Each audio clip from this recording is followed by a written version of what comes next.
young girls are becoming single mothers today?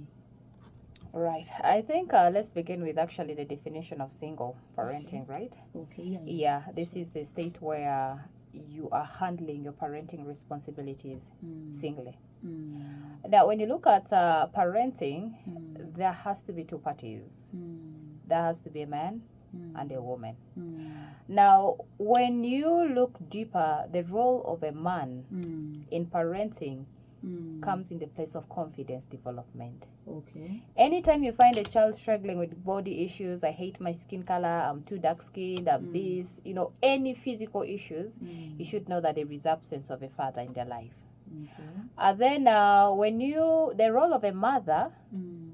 is in emotional development. Okay. So when you find a child struggling with especially, anger issues or Okay. any mood swings and all these other emotional issues, you should know that Mm. there is the mother was quite inactive, or she was passive in raising this child.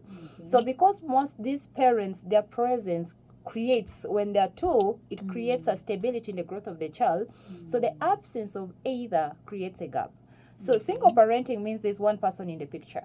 Okay. But however, it has now been more for women. Okay. Women have been more of a victim, because I always say the nature of the girl child puts her at risk. Okay. So as a girl, I always tell them that you should know you can have sexual intercourse, but Mm. the consequence is much more on you, because the guy can choose to say, I don't think I'm the father of this baby. He Mm. can say, I'm not ready for this pregnancy. He can Mm. say any other thing, and this leaves you at a place of single parenting. Okay. So now, why are a lot of girls falling a Mm. victim? Mm. Number one, there is the place of trauma. Okay. And for so long, I've had that trauma is guns and bombs, South Sudan. But I always Mm. tell people trauma is as simple as growing up if you never felt good enough. Whether at Mm. school, at home, in any environment, you never felt appreciated, then you have traces of trauma. So Accepted. now, in most cases, when somebody experiences trauma, the next Mm. thing they'll now start looking for is sex, because the Mm. sex becomes a painkiller. Mm. Now, the people who say, single mothers, there are those who say that they intentionally want to be single mothers. I also say those ones had an effect of trauma. Okay. Because trauma could be as far as you just observe something from the neighborhood. Okay. Maybe you've watched it over TV, and then Mm. it informs your mind and it changes the way you think. Mm. For example, if you look at most of our films, Mm. most of them, you see that the scenes have a lot of conflict. Mm. When you see how marriage is portrayed in Nollywood, in Ugandan movies, it is all not shown as a good thing.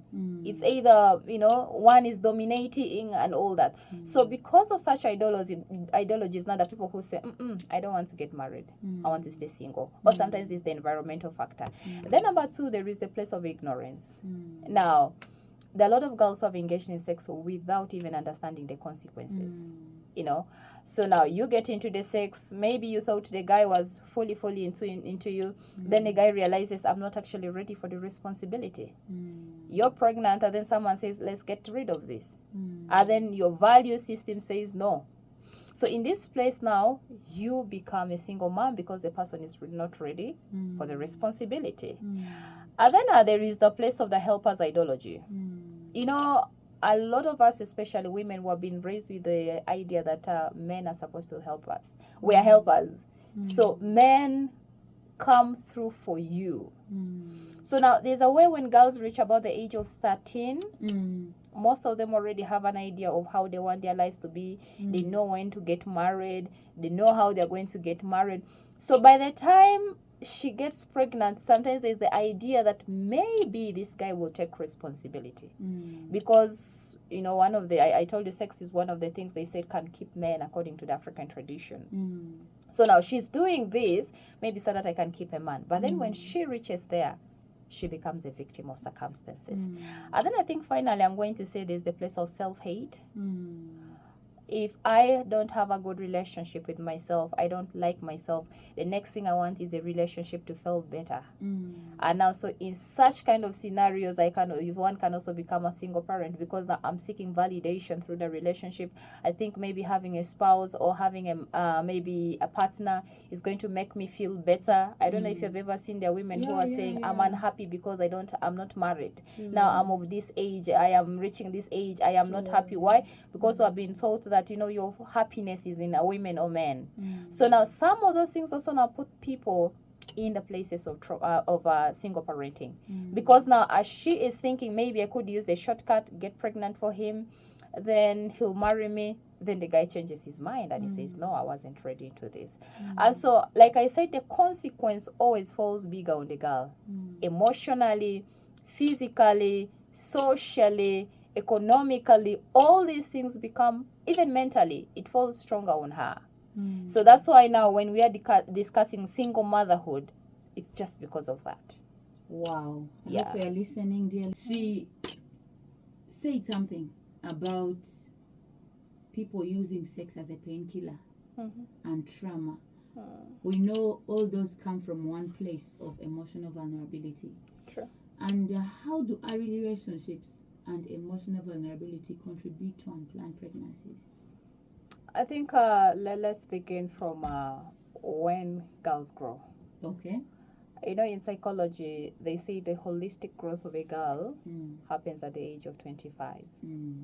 So until a girl is 25 years, she's not mature. So any decision she makes at this age and below is most likely to be not from a clear conscience. You know, we have been told, according to the legal age in Uganda, it's 18. And they usually say any decision after 18 is she's good to go. For men, it's up to 30. Okay.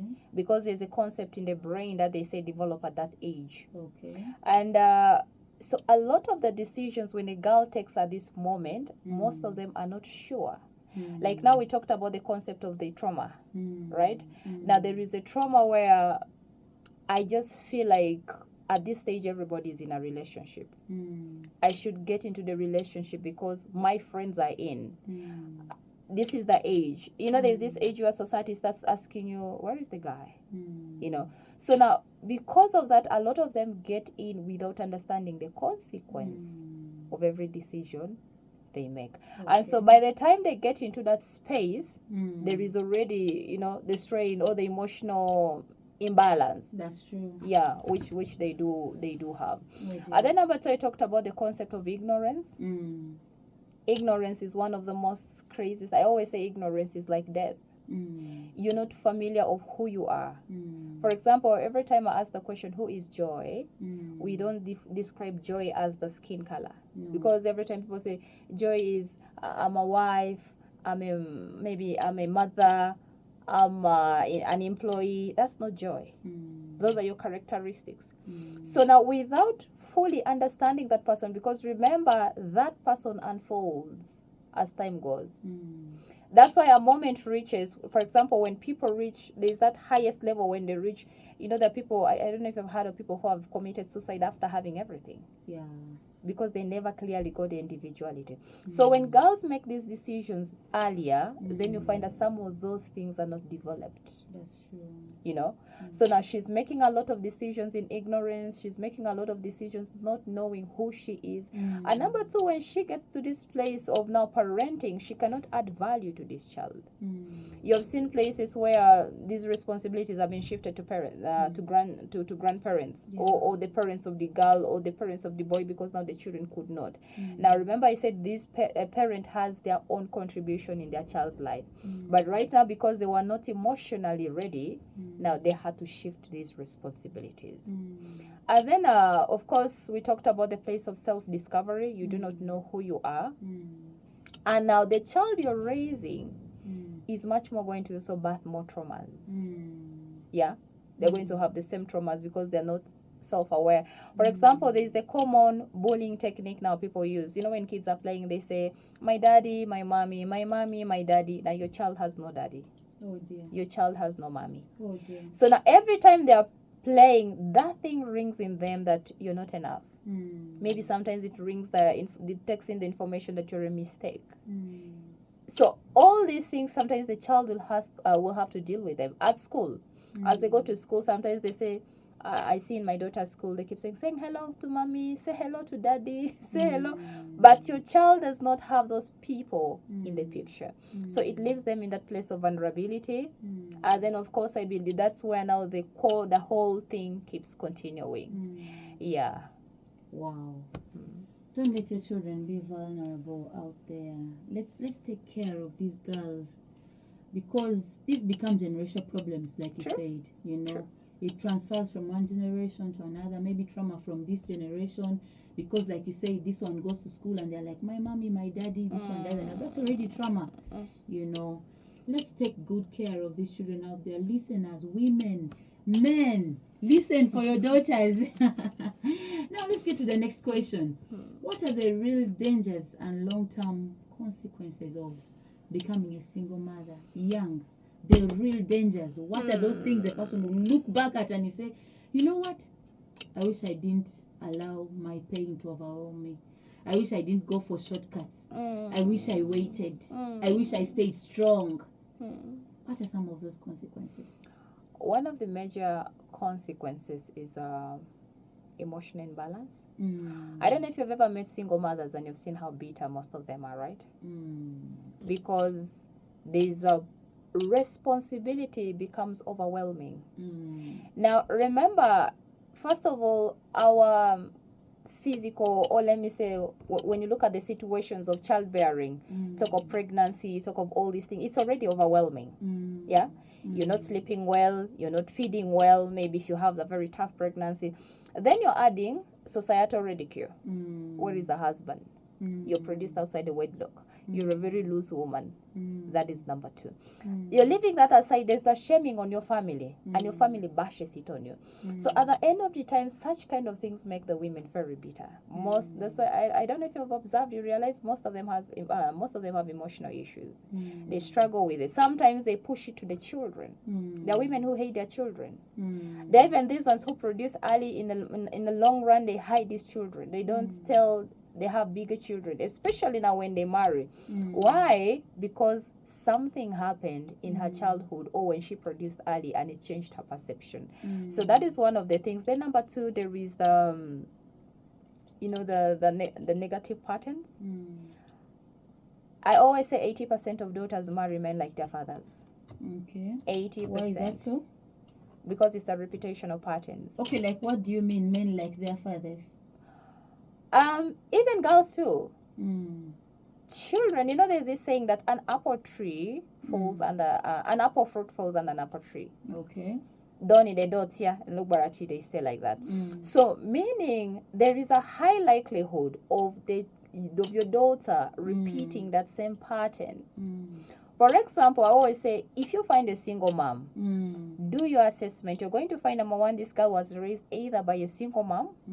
Number two, he was a passive father. He was partially, maybe, sometimes the men who are polygamous, you have two wives, so you have to balance the home. That's where single mothers come from. Number three, the father could be the violent one. He's violent. And then number four, he could be this type who doesn't associate with children. Children come to him, it's like, go to your mother.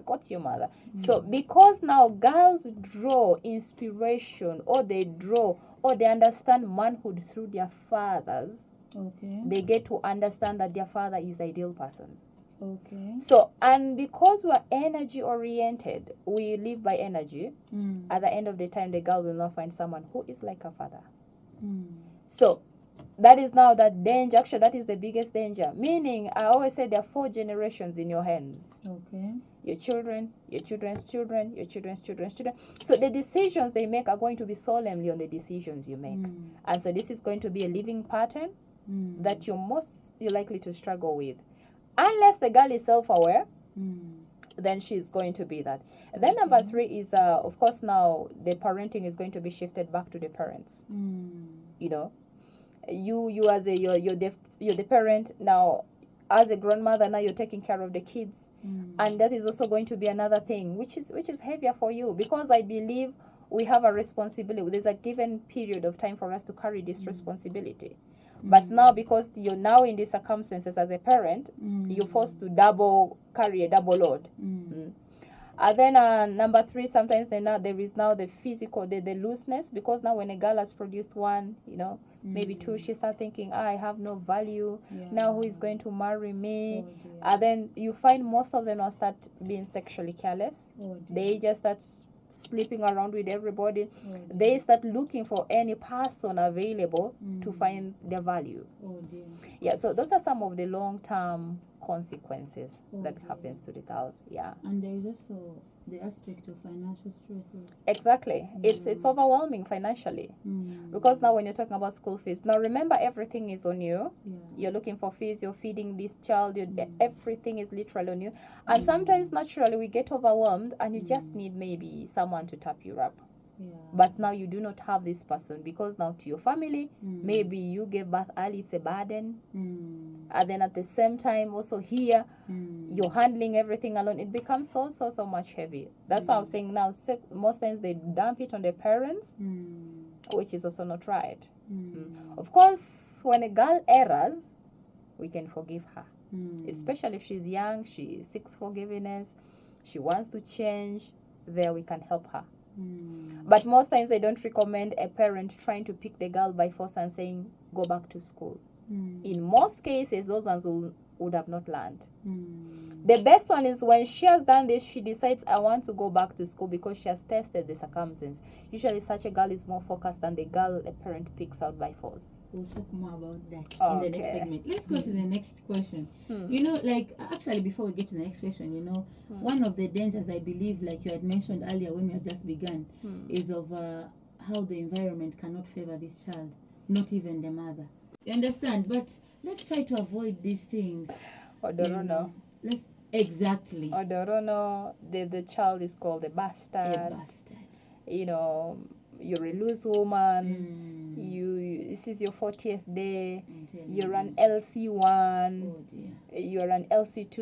Oh dear. You're expired. Oh dear. Which man will want you? By the way, those are very difficult things, both for the child and the mother, picking yourself up. But sometimes also I said the community is quite unfair, because honestly, someone has decided to take up a responsibility someone ran away from. Then how do you ridicule them for being responsible? Oh dear. That is, I think, something we'll need to discuss at one point. Yeah. I really hope that you know, through this conversation the community can get enlightened, because we have young girls who are struggling.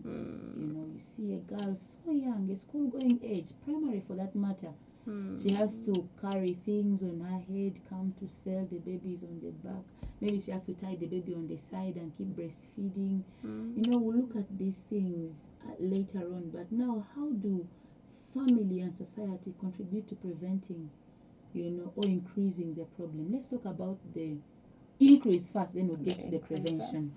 How do family and community promote to the increase of this problem we are trying to deal with? I think one of tries to increase this is by giving the girls pressure. Okay.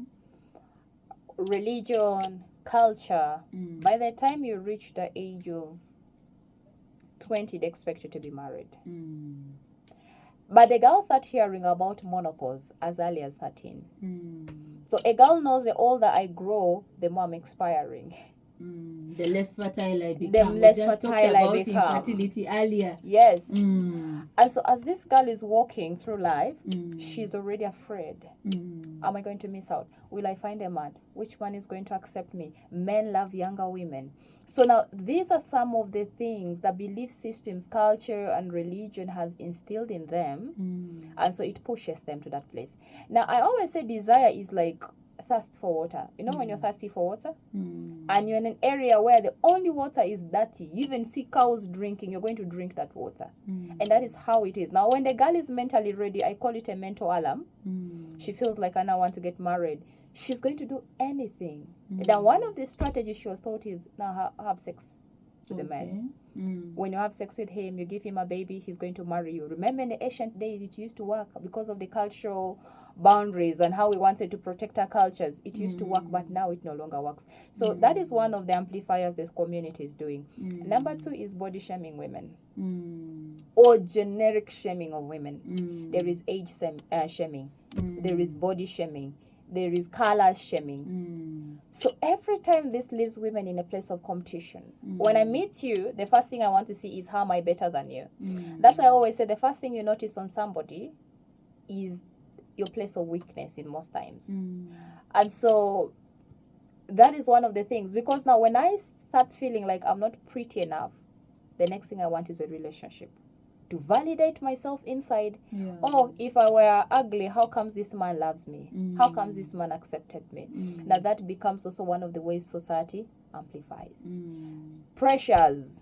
You're now growing old. Mm. You're now growing old. Your mates are married. Your friends are married. What are you waiting for?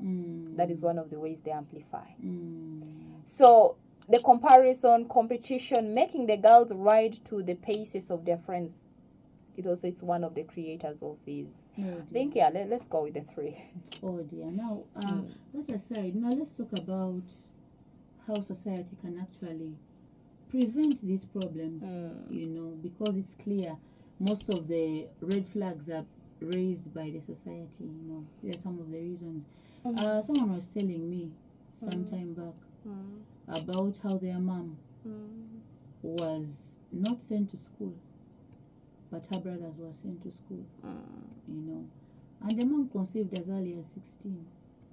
Yes, she's a very intelligent woman. Very, very intelligent woman. And they were regretting, and they were like, if only We pretend school. if only by now she would have been she would have at least been a minister. And it's Minister late. of state. And it's late. You know, of course it's late. Of course it's late. We have callers on the line. We'll give you time. We'll pick these calls. Keep them coming. We'll call you. We'll pick these calls a little later. But before we get into that, let's talk about how society can decrease these problems. One of the ways society can help is we need fathers on board. Okay. We need men to understand the role of fatherhood. Mm. You know, again, I'm going to say culture has never clearly defined the role of men. That's why there are religions that tell you marry 5 women. When woman A is pregnant, go for woman B. When woman C is pregnant, go to D. And that clearly shows you that the role of fatherhood has never been clearly defined. The first heartbreak of every girl comes from her father. When a girl tells you all men are the same, she's talking about her dad. Okay. She's not, because that's the first man in her life. The first man in every girl's life is that. And for the boy is the mom. When the boy tells you all women are the same, she's talking about the mom. That's why the boy will tell you, but you don't behave like my mother.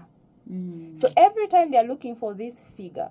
So when we bring fathers on board and a father is able to show a girl love, that girl can never crave for any other love, because the father's love is enough for her. And then number 2, we need to validate our daughters.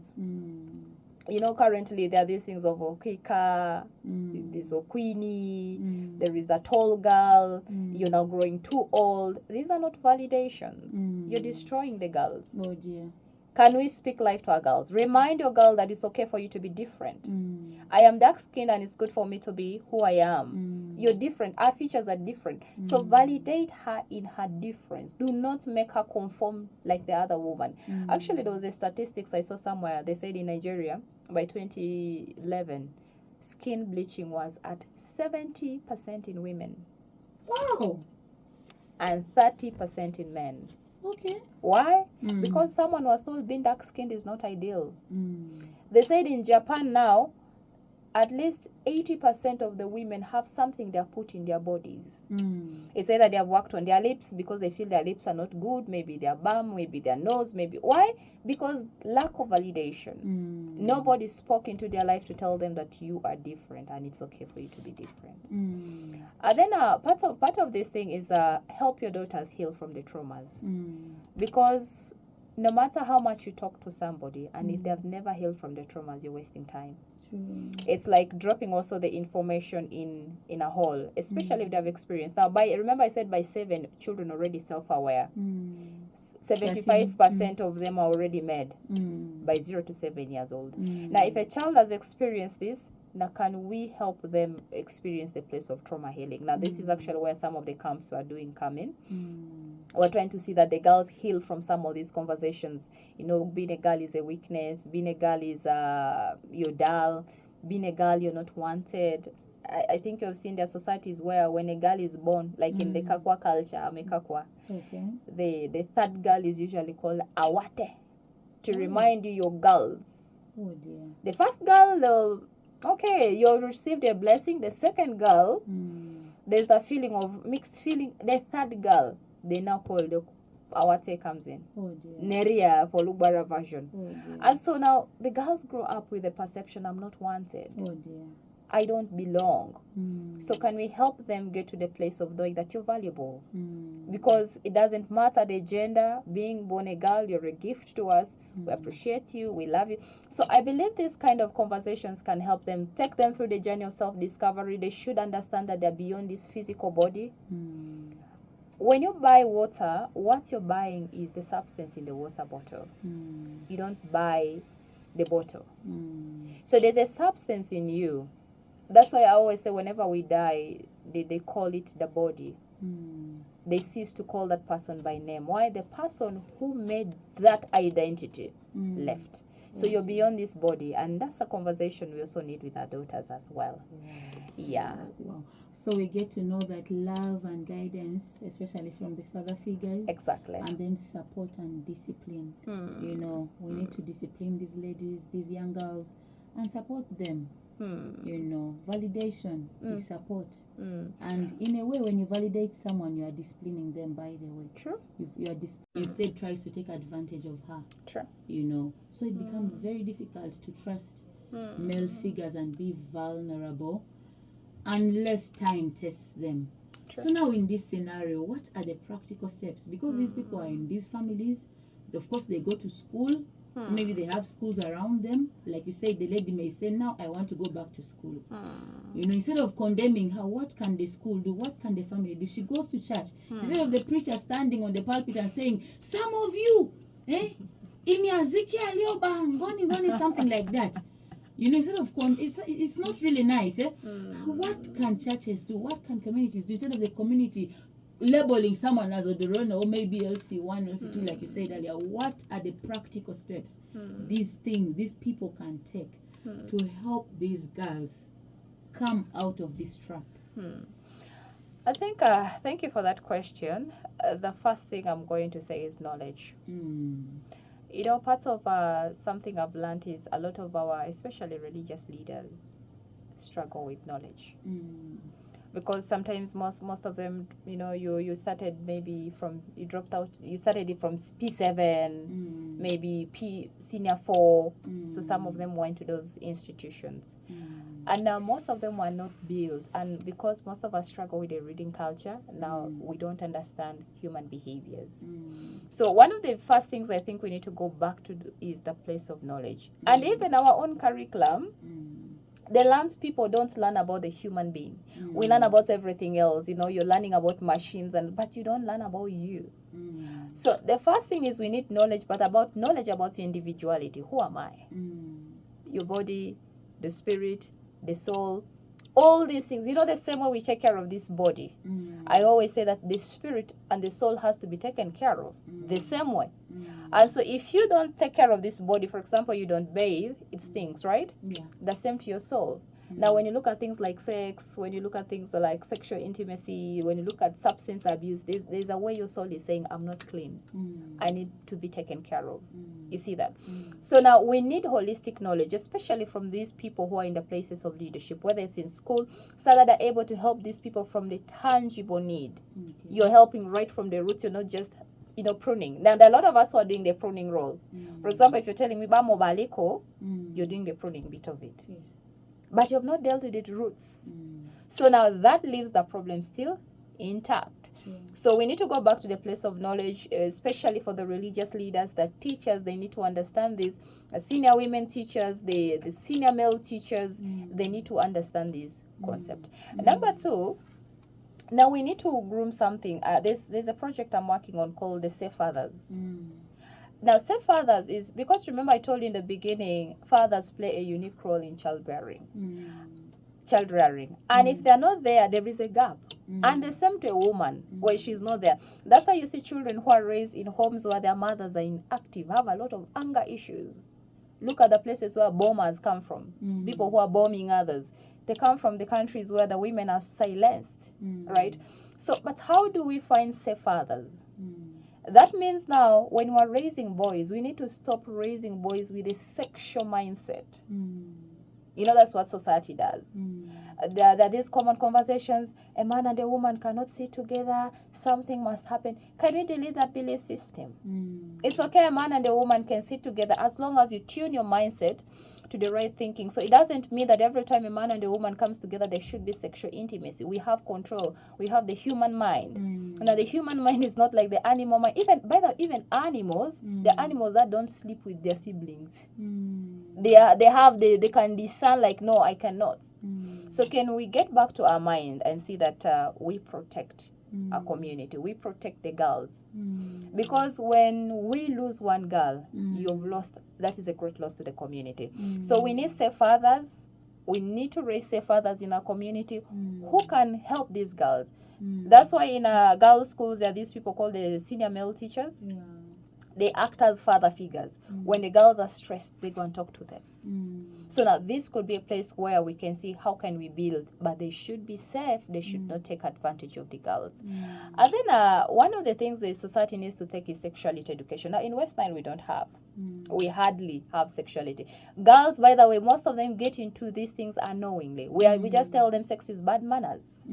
So, and remember the Asian tradition, because we had those things where when you did maybe you had intercourse out, something happens to your brother. Now that was a preventative technique. But now because of intermarriage, the exposure, those things are no longer working. But then how do we take on these conversations that parents are stranded, people are ashamed of sexuality education? I do handle it. But every time you mention even organs, you just see people are shivering. They're afraid. Can we take sexuality education and have conversations with the girls? How can you take care of yourself? Can we talk about sexual preservation? Now, unfortunately, we have also told the girls that sexual preservation is for men. Take care of yourself, be a virgin for you to get married. But teach the girl to take care of herself for herself. Yeah, not for the man, but for herself. And then we need to point the girls to a broader perspective. When you look at the Bible in Genesis, I think 2, there is where Genesis 1 gave men and women multiply and all that. But Genesis 2 is where they say the woman is the helper. So the man was pointed to work, the woman was pointed to what? To the man. And that is where now a lot of girls fall prey. Can we introduce the girl child to work as well? Let us make work also her priority, so that she's able to balance work and relationship. But for girls, relationship is now the priority. The same way a man feels when he's unemployed, now the woman feels when she has no job. When she has no husband. Now you see that desperation. I'm running out of age. Yet for the man, it's, oh my God, I have no money. What can I do? For the man, it's business oriented. For the woman, it is husband oriented. Why? Because of the upbringing. So can we broaden the girl's mindset? Because this season is not safe for your daughter. As long as she is, she can become vulnerable. And now right now, guys are coming from Kampala. I think there's a time they said 5% of the statistics said there are children whom the fathers don't know. The guy came to Arua to work, left a girl pregnant, left. So he doesn't know he has left someone pregnant. But now this is your daughter. So that means if you don't introduce your daughter beyond relationships, then you're doing her harm. So can we go to that place and we're talking about this, seeing that we introduce them beyond this and we make them know that work is good. It's okay for you to work. If you find a man who is going to support you, very good. But then if the man does not come, take care of yourself. You don't need to sell yourself short because you cannot take care of yourself. So I feel like this could be some of the conversations we can give them. Then finally, let's raise the boy beyond sex. Because it's very easier for men to lure women. For them to pick some of these conversations, it is very, very easier for men to lure women into these things. They just play around and have conversations, and then the girl has fallen prey, and boom, something has happened. So let's help the boys. Let's give them the protective mindset that these girls are their sisters. And I think that would really do. So that cuts across to the church, the community, and even the schools. Yeah. Amazing. Now to every young girl out there, you deserve love. That is what we are trying to say.